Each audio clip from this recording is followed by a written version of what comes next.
James, welcome. James, you are a podcaster yourself, the Dirty and Driven podcast that I've listened to.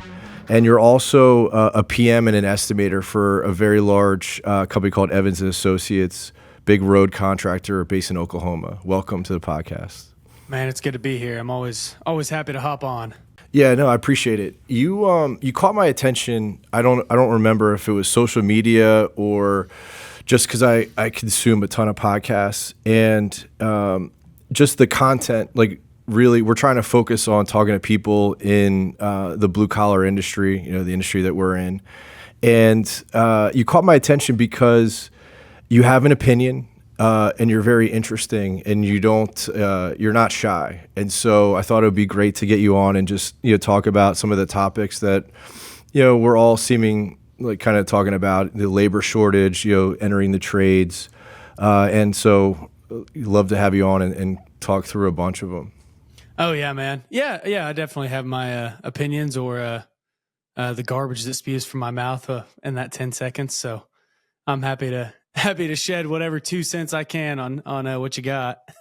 Yeah. So starting like how you kind of fell in love with the industry, from what I understand, you didn't, it wasn't, your parents weren't, blue collar workers. I think your dad was a lawyer or something like that.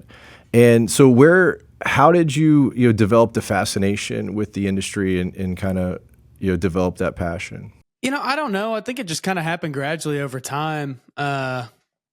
It's always what kind of interested me. I was always the kid playing in the sandbox, right? I was not around the industry as a kid, but I know that I was always that kid that, like, I watched Bob the Builder, a lot of Bob the Builder. And then, I loved Bob the Builder big time whenever I was little. And my mom would always point out like, oh, hey, look, there's, this over there. Well, she was pointing at, excavators, and she was pointing at backhoes, and she was pointing at that kind of stuff. And you're like, as a little kid, you're like, oh, cool. Yeah. That's what's on Bob the Builder. And then, as I grew older, it just, I don't know. It just kind of progressed from there. When I was 14 or 15, my parents told me, you've got to buy your own truck whenever you turn 16. And I was like, well, shit, I don't have any money. How am I supposed to get a truck? And they're like, I don't know. You better figure it out, buddy. So I just needed the highest paying job that I could find. I didn't want to go work fast food or work for a lifeguard or, do all the other stuff that you see high schoolers do. I was like, man, I want to find where I can learn a skill and make money. And that's what I did, man. I went and I worked for a landscaper / light construction company, and it just kind of, one door opened and then another door would open. And then I just grew to really like the industry, because at the end of the day, it's the cliche of, oh, I built that. I did that. So you'd be driving through these towns and stuff like that and looking at houses and saying, man, we built that landscaping. We built that retaining wall. We built that pergola. We built all these little things, and it's so cool to see it and brighten people's days. Well, then now I'm going to college age, or 18, and it's shit. What do I do with my life? I don't want to go to college. That's boring. I don't want to go be a lawyer like my dad, not that there's anything wrong with what my dad does. I mean, it's just not what was right for me. And so then there was a contractor in town who told my mom, well, he can get a degree in construction. So I did that, and more doors opened, and I started working for several other types of people, and it just kept progressing. And finally, I didn't want to build roads at all. Zero interest, none. I tell the story all the time. Whenever I was working for the landscaper, the summer after my freshman, I was still in high school, and I decided I was going to get that construction degree. The owner of Evans and Associates, I was working in his backyard, and he said, hey, your mom told me that you were going to get a construction degree, and I just wanted to let you know that once you're done, if you want to come work for me or if you want to intern for me over the summers, just let me know. And I looked at him dead square in the eyes, and I said, man, I appreciate that, Lee, but I have no interest in building roads. And so I ate my words, because I went to work for a building contractor. Whenever you're 17, 18, you think you know the world. I went and worked for a building contractor and just gained all the experience I could from these different types of people. And then one day I was in an intro to construction class my freshman year, and these guys from a company called Allen Contracting in Oklahoma City were talking about road work, and they showed how exciting and cool it is. And I was like, oh, hell yeah, I want to be a part of that. So I get done in that class and I call up Lee Evans and I say, hey, remember how I said I had zero interest? And he goes, yeah. I said, is that offer still on the table? And he goes, yeah, come talk to me. This was like 11:30. He said, come talk to me at 3:30. So I drove from Stillwater, Oklahoma to Ponca City, Oklahoma, which is where I live. And Stillwater's where I was going to school. It's about an hour away. And I met up with them and we talked, and I've been in the asphalt business ever since then. So let me ask you, because I've heard you talk about this before too. So what was your degree in? Like, what did you study specifically in college? Construction management. They changed it to construction engineering, but yeah, whichever term you want to call it. Okay. And I think I've heard you say something about like schools pushing more of the building side more than like the heavy civil side. Yeah. I've never heard anyone talk about that. Why is that? Whenever I look at the banners of who's donating to the golf tournaments, I think that's what tells me why. For one, a lot of your teachers are structural engineers.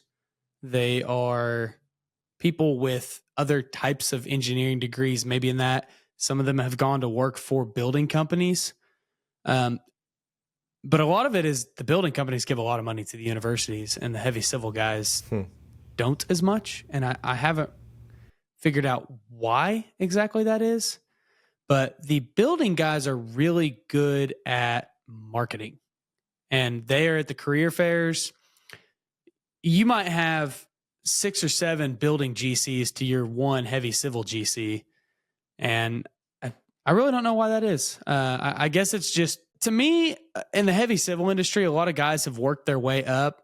This is just my observation. This may be totally off base, but just in my world, a lot of the heavy civil guys have worked their way up to these management positions and superintendent positions and stuff like that. And a lot of your GC guys have too, but your building GCs, I've noticed, pull a lot of guys out of college, and they hire a lot of people straight out to go be an assistant project manager, and then they'll upgrade to be a project manager or superintendent once, they kind of had a few years under their belt. So I think heavy civil is more just about working your ass off and building your way up through the workforce than the building GCs are. And so it's interesting to me. So it's more like curriculum based, but then you mentioned that you discovered in college that you were actually much more interested and excited by like the heavy civil side. So you reach out to Evans. What makes it more exciting to you, the heavy civil side, the road construction? For me, it's just fast paced.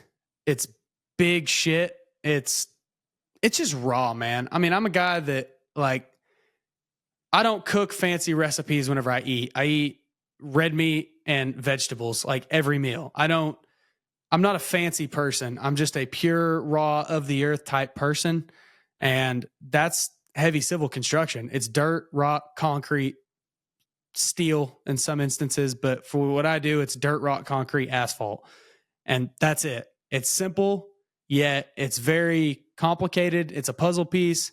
There's so many dynamic moving parts to every job.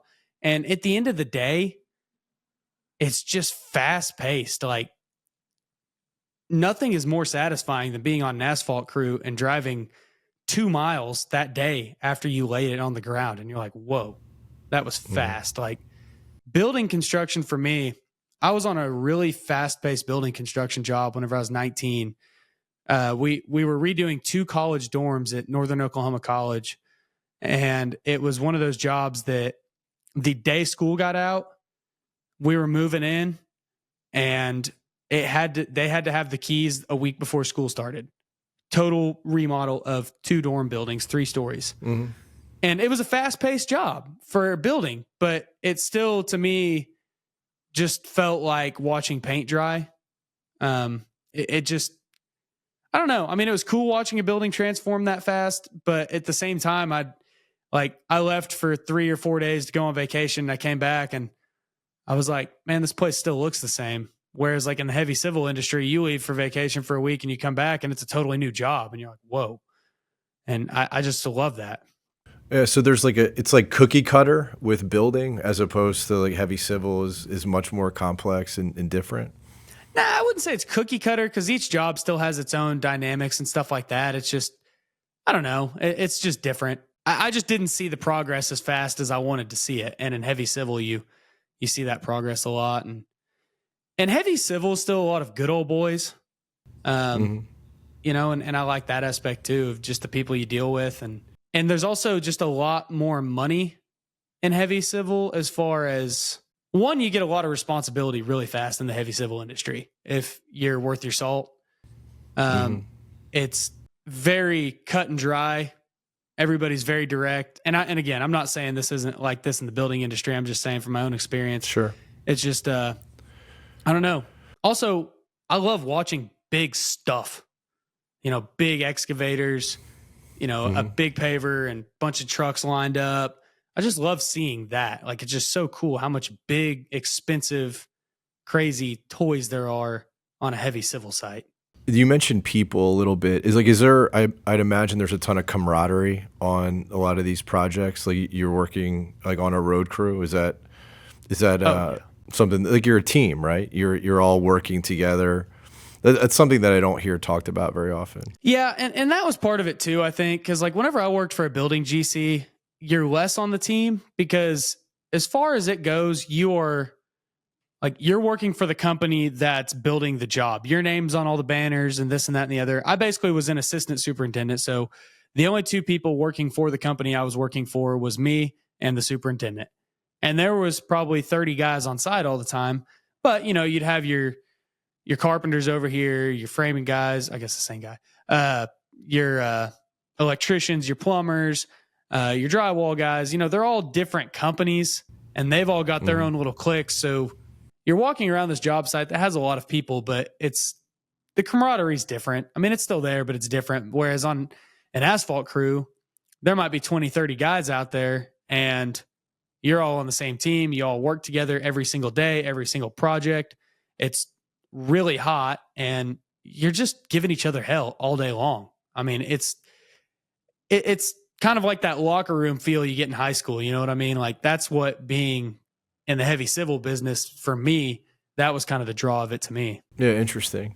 So you reach out to, I think it was Mr. Evans, right? Tell him that you're interested. And then did you start interning or where did you get your start with the company? I started with a shovel. I worked, I mean, that was it. It was just like, yeah, you can come work for us this summer. And, you know, I didn't get any special treatment. It was just, you got to earn your spot, but we'll at least show you what we do and you can start learning from the ground up. And that's what I did. So on my 19th birthday, I started on the asphalt crew. And in fact, I didn't even know we laid asphalt. I thought we did concrete work, built bridges. I really didn't know what the company did that much. And I get out there, I'd never even considered asphalt as a job. The only time I'd ever heard of asphalt was whenever a concrete company came and spoke to us at college and was just shit talking asphalt the whole time. And so I was like, dude, what? I'm laying asphalt? This is golly, man. And I learned that I was improperly indoctrinated there for a minute. But yeah, I just started with a shovel and I guess I liked it so much. I came back the next year and started getting more duties and responsibilities in the field. Worked for the utility division for a while and stuff like that. And then I came back another summer after that and they promoted me to be an estimator. And then after that, I graduated college and started full time doing estimating and project management and just working my way up from there. What's the biggest project that you've estimated for the company that you guys have won and taken on? For us, this was big. It was a $9 million widening and rebuild project for about a 4-mile stretch of road. Dollar amount, that's the biggest project we've done. A 4-mile stretch that we added shoulders to, realigned the road, and did a full depth rebuild of what was there. And it was a very complicated project that we did. And then the longest we've actually like built is a little over 10 miles, but that's more of like overlays and stuff like that. And then like how long is that project? So you're estimating it and then you're managing the project from beginning to end? Yeah. So I'll estimate it. And then we've got kind of myself and my superintendent, we do like the project management side of it. And, that project in particularly lasted, that was about a year, right at a year, I think. But we'll always have so many. So we're kind of a lean crew or lean company. So like we'll have like that same day we got $9 million that we got that project. We got a $4.5 million project that same day that was 45 minutes away from that one. And then we got another like $2 million project. So, in that day we got around $15 million worth of work, and then we were building it all simultaneously. So that's kind of where the hecticness comes in, is because it's the same. We run a 30 to 40 man crew depending on the time of year and everything. And that's kind of where it gets hectic, because it's the same crews building the jobs. You send your dirt guys in, and then you send your asphalt guys, and then you just keep flopping them around and moving equipment back and forth and figuring out that part of the circus. What are the typical issues that arise that you have to devote your attention to? It's different every day. A lot of it is really just logistics of scheduling. I mean, again, it's the same. It's some companies, the way they do it is like, if you're on a $50 million bridge job, you've got a crew that's going to be there for a year, 2 years, 3 years, however long that job's going to take. And it's going to be pretty much your same guys showing up to that same site. The way we do it in the asphalt business is your crew's always bouncing around. And then now you've got these core jobs that the way we like to explain it is we have these core jobs, these anywhere from us, kind of an average, call it ODOT, Oklahoma Department of Transportation job. They range for us around 2.5 to 8 million is kind of the average ones we pick up. So you have those, and those keep the big money wheel turning, like we like to call it. Those are the ones that, every 2 weeks we're getting big checks to keep the whole operation afloat. Where it really starts getting complicated is whenever we have ODOT jobs, and then we get, say, like city jobs for the various surrounding towns, and then we get some private jobs. Well, all those people want you right now. Well, ODOT's your big money maker, so that's your big wheel. So you're keeping them happy. If you're on multiple ODOT jobs at once, they're usually pretty cool to work with you, because they're also managing those same projects, the same people. So they'll bounce around with you wherever you need to go and do what you need to do. And then, where it gets tough is now you've got the city guys calling you, hey, when are you guys going to be here? And then you have this, company that's going to pay you $500,000 to pave their parking lot. Hey, where are you at? We need you here. And then you've got, Joe Blow, you quoted him a $5,000 driveway, and he's calling you, hey, when are you guys going to come do my driveway? And so you've got all these people, and they all need you, and they all need you right now. And trying to figure out, okay, how do we schedule it to where we don't get into liquidated damages on anything, and how we keep everybody happy and they're not getting impatient, and we're not starting a job and then getting traffic control set up, inconveniencing all the people who drive back and forth, and then starting it and then leaving and bouncing around. I mean, how do you make it all flow evenly? That's the biggest challenge. So you're like an air traffic controller is really what you are. Yeah, I guess so. Yeah, and timelines are so difficult. And it's because, do timelines do you estimate incorrectly often, and then it just causes a lot of havoc? Is that a common issue, or? It's not necessarily estimating incorrectly. I mean, we plan for it. Like if we know that we're way overbooked, but we're going to be the only person capable of bidding on a project. I mean, tricks of the game, you bid your liquidated damages into the job. So if they say, well, there's $1,000 a day liquidated damages, and for a fact you're going to be a month behind on starting that project, and the calendar's starting July 1st, and you're not going to start till August 1st, well, you just go ahead and bid that into the job. You know what I mean? You add an extra $30,000 on your bottom line to pay for those liquidated damages, So there is times where you do that. You try to avoid that. You don't want to go into liquidated damages, and we rarely do. Really, where the train wreck starts to happen is, we bid a lot of work in the winter. That is my busiest time of the year as an estimator and project manager, is usually in November up until Christmas. I am just slammed. That's whenever all the big jobs start bidding. And then I usually have another round in January and early February, and then another round like early March, right before springtime. Usually right before springtime's your smaller guys, your driveways, your parking lots, things where people just realize, oh, the weather's starting to get nice. We probably need to get on their schedule. But all the big stuff really bids for us a lot of times December and January. So you bid those, and then they tell you, all right, well, we want you to start March 15th, for example, or April 1st. Mm-hmm. Well, that day comes and you're ready to start and your schedule's pretty open because you're coming out of winter.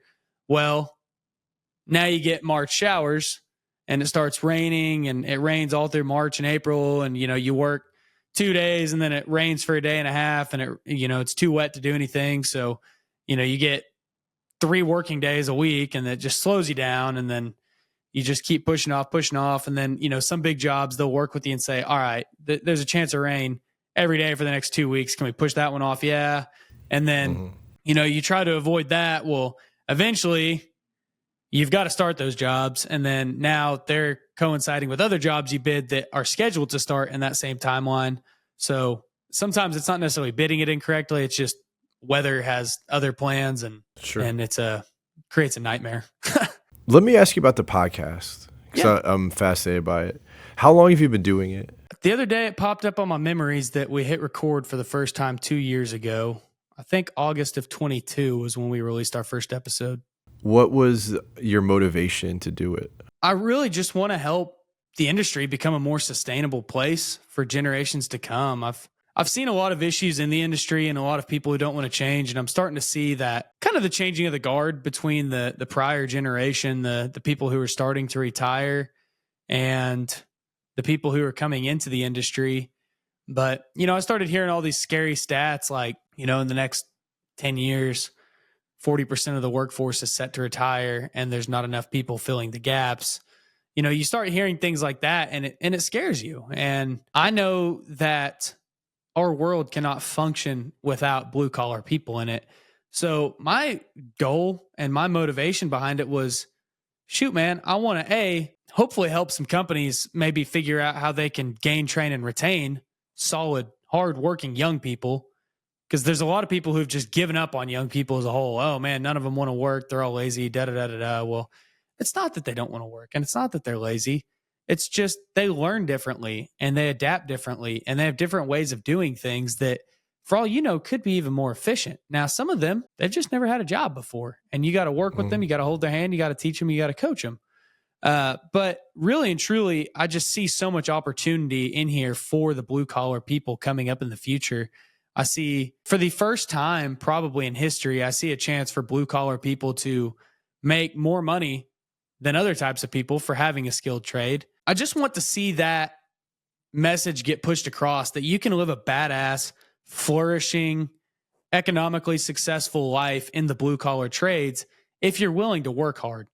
And if you're willing to put the work in, you're willing to learn, you're willing to better yourself, then you can do that. So really, I just wanted to help with the personal development of the blue collar people and the blue collar trades as a whole. What attracted you to podcasts? Like, are you a big podcast consumer? Like, do you have an inspiration? Yeah, I always have been. I always listened. The first podcast I ever came across was Andy Frisella back when he did the MFCEO. And I was a huge fan of him, man. I'd listen to it all the time because at the time I was at a crossroads in my life of what do I want to do? Where do I want to go? I was heading in the general direction of road work and stuff like that, but I didn't really know what. And so I started consuming a lot of that, and man, my life got a lot better because I started really investing in myself personally and really started focusing on the personal development. I was in a huge rut at that time. I dug myself out. I got my health. I got my body. I got my mind. I got my spirit in check. And I started just attacking just anything I could to help myself and those around me get better. And I don't think that message is getting preached enough to the blue collar people, but that was kind of my initial thing, was listening to him, and then kick the can down the road a little bit. I got to be friends with Vaughn Kohler, who was his co-host for a long time. And I was talking to Vaughn about it. I was like, dude, I hadn't considered a podcast at this point. It really hadn't even crossed my mind. And I said, man, I really want to help the construction industry do this, gain, train, retain. I want to help them just develop employees and do this cool stuff like this. And he's like, well, have you ever considered starting a podcast? And I was like, no. Should I? I was like, nobody knows who I am. And he goes, dude, that's fine, man. And so Vaughn encouraged me and pushed me until I finally started one. So, do you remember your first episode? Yeah, vaguely. What was it? Well, the very first time we sat down to record, we recorded 2 that we never released, I think. They weren't bad. They just were very, I don't know. It was just talking and not very focused or anything like that. Kind of like what we do now, but even less focused, But it was, I don't know. It was just very rigid, very like we were behind the mics, nervous. But the first one we actually released was just kind of hey, what the hell even is Dirty and Driven? What does this mean? What are you guys all about? And yeah, I still remember it. I've listened to it every now and again. I like to. Do you listen to most of them that you do? Just like for coaching or learning opportunity? Not anymore, but now that we've been doing it as long as we have, you always have to be reevaluating yourself. And so I've been going back recently to listen to some of them because one, we've had some top tier bad ass guests on our show. People that like, I still can't believe that I got to sit in a room or even a video call and talk to some of these people that are just way over me. You know what I mean? Way over my head, the type of people that you'd give about anything to sit in a room with. And the fact that they're willing to come on the show and listen and talk, the amount of value and wisdom that they have given is incredible. So I do like to go back and listen to some of those, but I've been trying to go back and listen to some of the stuff that like we even did like a year and a half, 2 years ago, because it's just a different kind of vibe. When we first started, we were doing it to nobody. We'd have 25 people listening for the first few episodes, and we felt like, holy shit, 25 people listening. That's people actually listening to this. And then you're getting strangers from like Minnesota or, California. And they're like, hey, I listened to your show. I loved it, and you're talking to these people and you're like, okay. And now you're like up to like 50 people listening. And you're like, dude, there's 50 people listening. I'm thinking they're all from my hometown. And it's like, I've got people from other states hitting me up, talking to me about how they're listening to my podcast that I've never met before, never seen them before. And, we're becoming friends and stuff like that. So it was just different back then. And I think that we did things differently. The format of the shows was different. So sometimes I do like to go back and say, man, what were we doing well? And what could we be doing? What were we doing bad back then that we fixed, hopefully? What were we doing well back then that we've maybe trailed off of or gotten lazy about and need to start doing again? So I listen to him every now and then. You say we. Who's your co-host? My co-host is my boy Casey D. He's a good friend of mine. He's I know him because he is the maintenance guy for my rental properties, and he's just vast knowledge of construction, and he's just a funny guy, and he's passionate about it, and he loves doing it. So, do you have a favorite episode that you guys have done, or a favorite guest? Man, that's hard. We've had so many good ones. One of my favorite ones to just sit down and talk to was one that it was just me and her. But it was Emily Frisilla, who was Andy Frisilla's wife. She was really awesome to talk to. I also talked to Sal Frisilla that same day, and both of them were great. But Emily really, that was a fun one for me. Herb Sargent of Sargent Corp, he is one of the guys that I've learned the most from on this episode. He's just a wealth of knowledge in the heavy civil industry. He's out of Maine, and he owns a big company. And it's just like the things that he said and spilled over to myself and Casey was on that one. And it was an incredible conversation. I could have talked to that guy for hours. So why do you think the blue collar industry has had is in a labor shortage, has a decline of people going into the industry? Yeah, I think there's a couple things going on with that. Lately, the latest trend that I've seen on like social media and stuff is, there's not a labor shortage. People just need to market themselves better. And I don't think that that's quite it. There's some extremes of it's a terrible labor shortage. In 15 years, we're going to be out of blue collar workers, period. And then you have the people, there's no labor shortage. You just need to market better. Well, I think the answer is somewhere in the middle, like most things. I think that part of it is we are starting to see population decline. I know that a lot of people put into perspective like this. My boss told me, he said, man, my grandparents, they had 11 kids. He's like, my parents had 5 kids. I've got 3 kids. And he goes, you're 26. How many kids do you have? And I was like, none right now. He goes, exactly. And he's like, how many are you going to have? I was like, I don't know, 2 to 3. And he goes, so we went from people having 11 to 15 kids because they need help on the farm to now we're going to have 2 to 3 kids because that's the biggest house we can afford. And that's how many mouths we're willing to feed and raise because we don't need help on the farm anymore. I think that that's one of your most practical answers. And I know a lot of people that are only children and stuff like that. So I think that that's a very practical reason as to why you're seeing less. There's a lot more jobs that are air conditioned now than there may have been in the 70s and 80s and the 90s. There's a lot more tech jobs, stay-at-home jobs that you're competing with. The push for college has been huge, obviously, and I think that a lot of people get a college degree and then they think that they're trapped with that and they don't realize that there are other options. And I also just think that a lot of these like tech companies and a lot of these marketing companies, I mean, that's a big one too, right? That's a big one that you're competing for jobs with is marketing companies, right?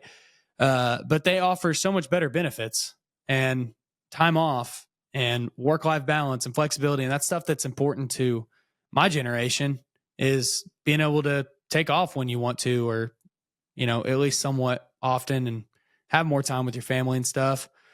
And the construction industry doesn't offer that as much. And also the heavy civil construction industry as a whole is really bad at marketing themselves. And you talk to a lot of these old timers, and a lot of that just comes from times whenever there was one big time, I think it was in the 70s, and the guys that were back around at that time will still tell you about this, but every big name construction company basically got taken to court for bid collusion because some major contractors in the country got taken down. And then they started ratting on people and they started doing stuff. There was a lot of bid collusion back then. And like the company I work for example, has told me the story that they were dragged into the mix. They were not guilty for bid collusion, and they spent almost all their money and then some proving their innocence. A lot of companies back then folded and reopened their doors whenever they got hit with these lawsuits and stuff. But that's just one example of, I don't want my name getting out of there. I want to stay in my corner of the world. I don't want people to know I'm here. I just want to build my roads. I don't want people on Facebook Facebook community watch page bitching about our road work. I don't want them to know it's us. I just want to get in there, do the job, leave, and be a best kept secret. And so there's a variable of things. Yeah, I think you've touched on some of the key themes. Have you ever listened to Adam Carolla at all? Have you ever listened to his podcast? I don't believe I have. No, do you know who he is? I've heard that name.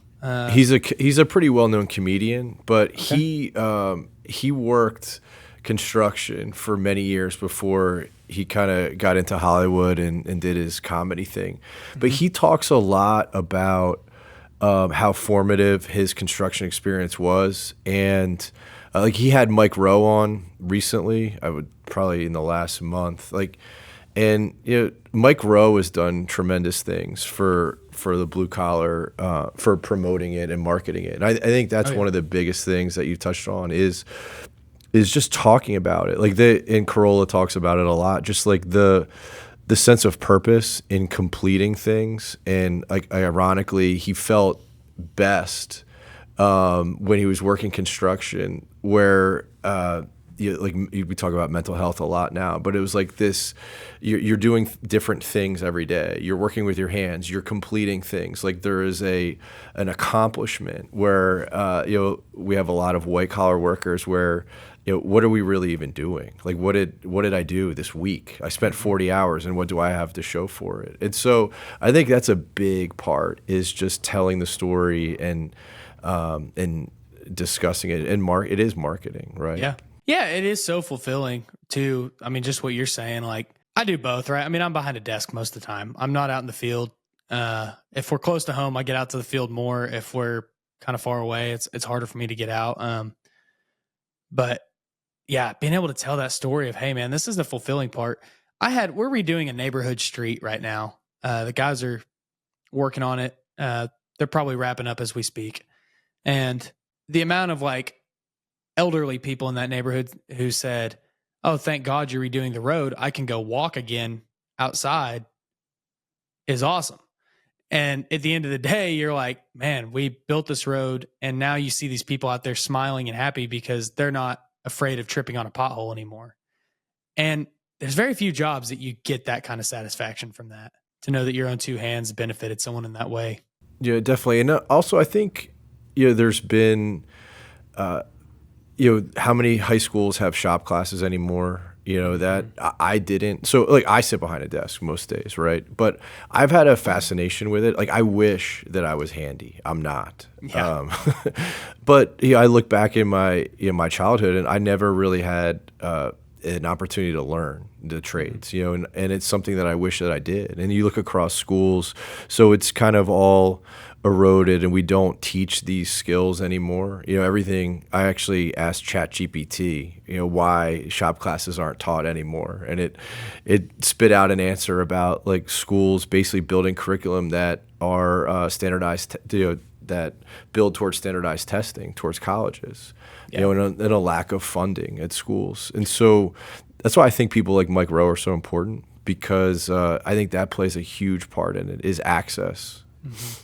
Yeah, I think exposure is the biggest thing, is getting kids exposed. And thankfully, some people are starting to take that into account. I've been working with like Oklahoma's Association of General Contractors on getting a workforce development program kind of started, and they hired a guy to do it. And his whole job basically is he goes to elementary and high schools and middle schools, and he talks to these kids about construction, giving him the option. I never knew it was an option. If we didn't have a landscaper working in our front yard, I wouldn't have gotten a job landscaping.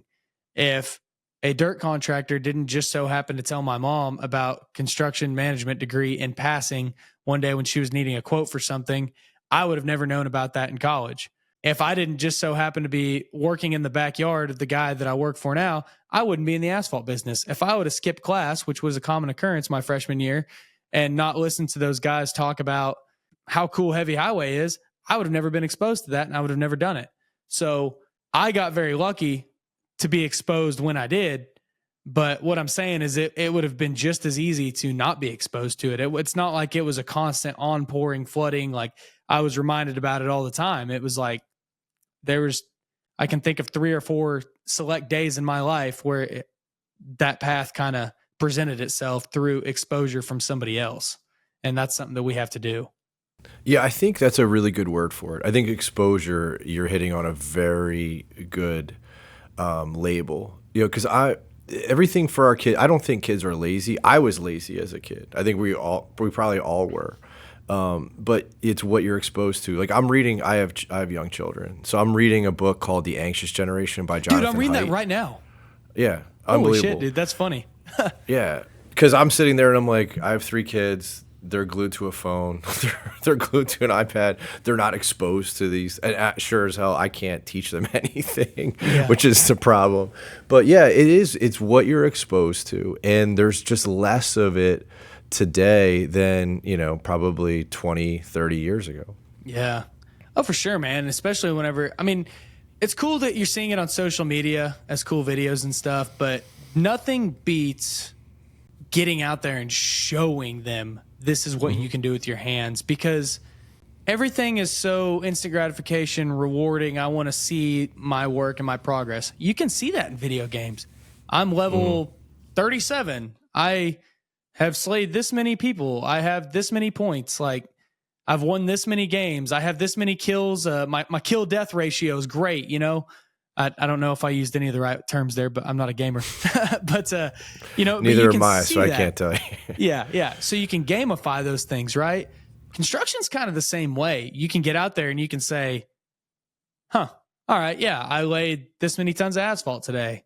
We placed this many tons of rock. We dug this many square yards. We made this much money. Like, you can pretty well keep score that way too. And I think that we as humans love to keep score, but it's just satisfying. And it's satisfying at the end of the day to say, damn, I just did something with my hands, you know? And there's a guy on Instagram, his name's Garrett Wilson. And, you know, him and I have argued on some stuff before, and I don't, you know, we don't always agree on things, and I don't talk to him all the time, but he posted something the other day. He goes, I had kids out on my equipment. He's a small contractor, I believe, in, I think, New York, but he had some kids out on his job site, and he goes, I cussed at them. I asked them if their mom was hot. I treated them like shit. I made them do it on a hot day, all that. And he said, guess what? They loved it. I gave them a real representation of what the construction industry is, and they thought it was great. And they got to play on the equipment. They got to look. They got to watch him do stuff. And now, would I be cussing at kids and asking if their mom was hot? Probably not. But I mean, hey, he gave them the real picture, and I think that that's pretty cool. And that's what we need more of, is just the real picture. Yeah, it's funny. I used to work for an equipment dealer, and the amount of people who would ask me when they found out that I worked there, like if they could have their like child's birthday party at our dealership. So the kids could play around on excavators and loaders and stuff. So yeah.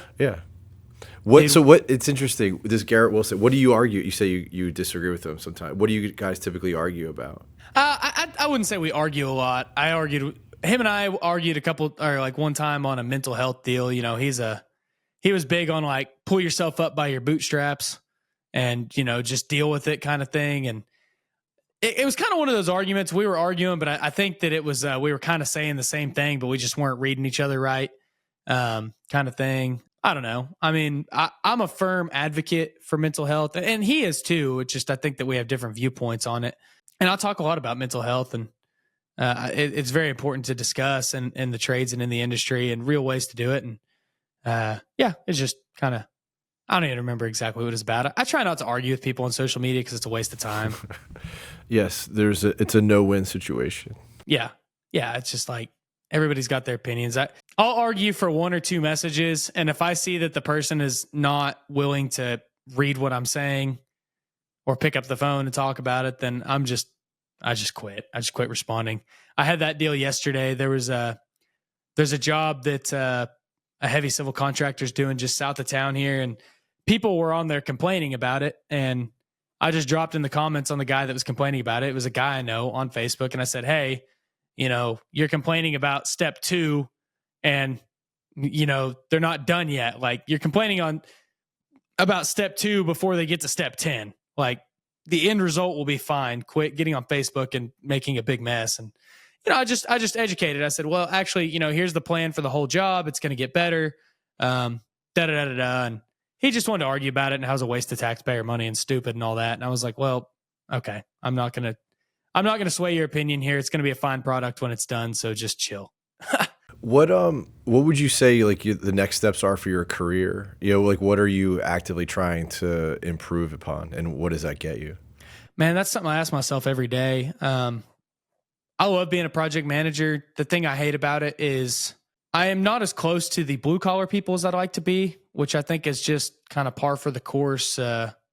It's the nature of management, right? Yeah, you get further away, which sucks. I try to stay grounded and I try to stay with those people. And, you know, like today during lunch, I just went out there and I hung out in the field for no reason, for no intent. I mean, I was on the job this morning, actually like doing stuff, talking to people about, you know, work stuff, but I wasn't talking to the labor hands. You know what I'm saying? Well, then at lunch, I went out there, and while they were just sitting around eating, waiting on a truck, and I was just talking to them, you know, hearing about, you know, their Friday night, and, you know, letting them just talk about their lives and hear what they have to say. I love doing that. But, you know, a lot of times my career now is dealing with customers, which for us, a lot of customers are government officials, you know, so dealing with that type of person, which the guys that we work with and girls that we work with, most of them are great. You know, tomorrow I'm going up for an association meeting with the Oklahoma Asphalt Pavement Association for their board meeting that we have monthly, you know, where I'm going to be dealing with other top dogs in the industry. And I'm going to be talking to some politicians while I'm up there, like that kind of stuff. And that stuff's great. I love being able to do that stuff, and I love being well connected like that. But I'd imagine you have to be the youngest person in that room, right? yeah. Yeah, there's two by a others good that bit. are not as much as you'd think, actually. I mean, there's a lot of guys that are pretty old, but there's another guy there that he's probably one of those guys that's older than he looks, but he's probably early 30s. And then there's another guy that's probably mid 30s. So there's a couple other young guys in there, which is pretty cool. But yeah, next for me on the career, I don't know. I love working with the people, but I really just love seeing workers as a whole excel, whether I'm working directly with them or not. And so, I'm trying to get to a point where I can help companies, like I said, develop people and just really, really go all in on their people and learn that you're a people business before you're a construction business. And if you invest in your employees and your people, then they are going to give it back to you tenfold. So I'd like to be able to figure out, where I can do that. But I don't know what's next for me. I love what I'm doing. I mean, I love being a project manager and estimator. There's been periods of time where I'm young and frustrated and want to quit because it's getting really hard. And I'm thankful that I pushed through those times because it has led to just so many doors being opened that I can't even explain it. I mean, there was even a period of time where I was like, shit, this just is not the job for me for months. And finally, I just kept working. It evened out and a lot more doors open. It just got a lot better and great. And it's been like that. So for most of us, when we have those moments of, God damn, this is not for me, who do you call someone? Who do you call? My wife is a sounding board for a lot of that. She's so awesome. I can't even explain how valuable she is to me in that regard. She'll listen to me. And, if I tell her, like, if I walked home today and I told her, baby, I'm going to quit my job, she would question me. She'd be like, well, what the hell is going up with that? But I mean, she'd be like, all right, well, what are you going to do? And how are we going to do it? What's your plan? And, thankfully she believes in me enough. She'd probably be like, all right, shit. Yeah, let's go. What are you going to do? All right.